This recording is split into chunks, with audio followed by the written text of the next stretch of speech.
My name is Emily Carter, and I live in Denver, Colorado, with my husband, Michael Carter.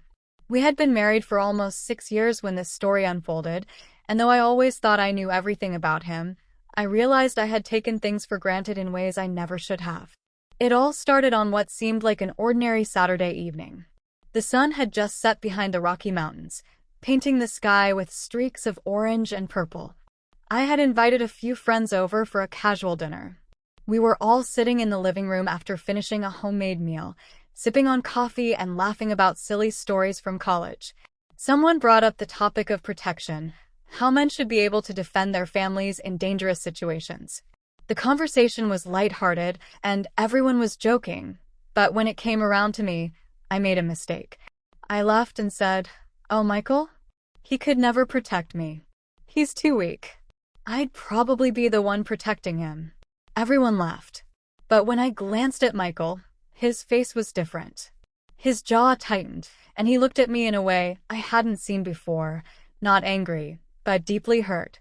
He didn't argue back, didn't crack a joke, didn't even defend himself.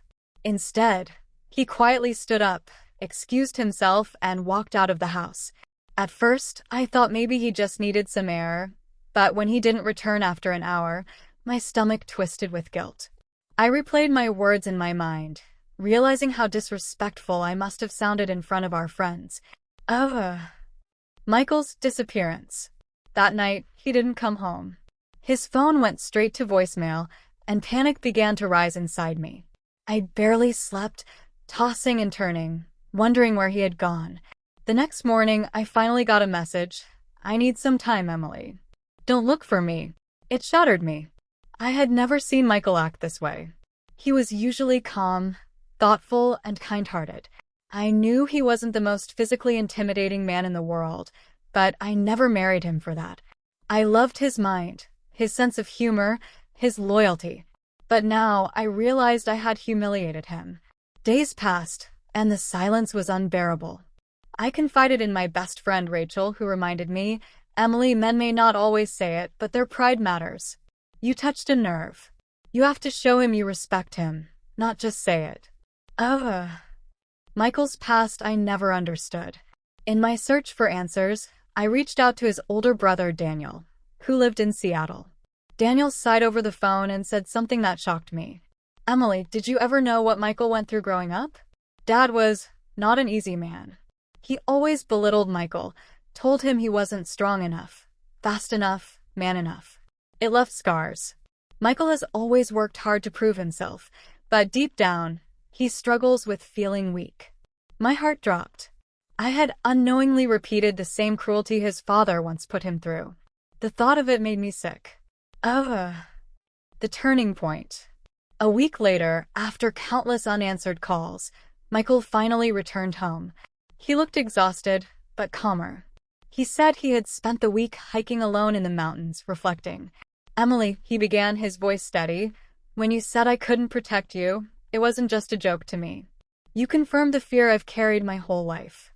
I don't need to be the strongest man in the room, but I do need my wife to believe in me." Tears filled my eyes. I admitted I had been careless, that I never meant to hurt him. But words once spoken cannot be taken back. I asked him what I could do to make things right. He simply said, "Respect me. Don't measure me by muscles or toughness.